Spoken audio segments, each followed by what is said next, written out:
देश स्वाधीनतार प्रतीक तिरंगा मानव जीवन उन्नतिर प्रतीक आमर पताकार तीनोटी रंग अछि जहा प्रथम रंग होछि नारंगी मानव जातिर उन्नतिर प्रतीक धला होछि शांतिर प्रतीक आ सबुज अछि समृद्धिर प्रतीक ये चिन्ह ही चिन्ह जाउछि देशर कथा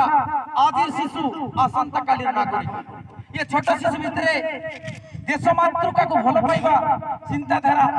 भर्ती करबा पई शिक्षक जीवन रो छोट एक प्रयास खेलना अछि खेलना को तिरंगा रे रंगायित करू विद्यालय रो मोह अछि ताकू मध्य तिरंगा रे रंगायित करू देश मातृका पई जे जीवन देइथिले सेमन को मने पकैबार अछि जेतेबेले देश स्वाधीन हैला सेतेबेले ये तिरंगा बाना उडिला आ जेतेबेले हमर गणतंत्र दिवस पालन हैला सेतेबेले मध्य हमर तिरंगा बाना उडिला तो विद्यालय रे अनेक दिन 2 वर्ष धरि बंद थिला आज तो अनुभव होउछि शिक्षक आ छात्र जीवन पाई विद्यालय आज खोलुछि पिला माने आनंद मुखरित भाबरे विद्यालय को चली आहा की सौभाग्य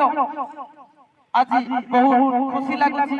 शिक्षक मस्तिष्कर कार्य मध्य आगायित होबो छोट कुनी पिला माने मध्य शिक्षा ग्रहण करिवे सुंदर मनीष के हेबे भलो मनीष के हेबे जो शिक्षकर भावना अछि शिशुटा को ओडिबा पाई माध्यम चेष्टा करे ये शिक्षक मध्य चेष्टा करबो कुनी कुनी छिया माने को टिके भलो मनीष करबा पाई तो ये जगह टिके मोर टिके अनुरोध रहइबो बापा मां माने टिके सहयोग दरकार और शिक्षा प्रशासन मध्य सहयोग हेले ये विद्यालय रे आज जो बेलून रे पिला मन तिरंगा धरछन निहाती ये भितरे गांधी अछंती ये भितरे अछंती गोपबंधु ये भितरे अछंती विवेकानंद से माने को खोजी बाहर करिबो आ तकर भितरे से प्रतिभा अछि से प्रतिभा मध्य नियाती भाबरे उज्जीवित करिबो ये शिक्षक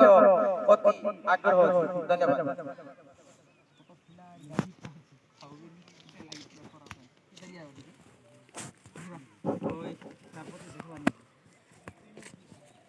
चलो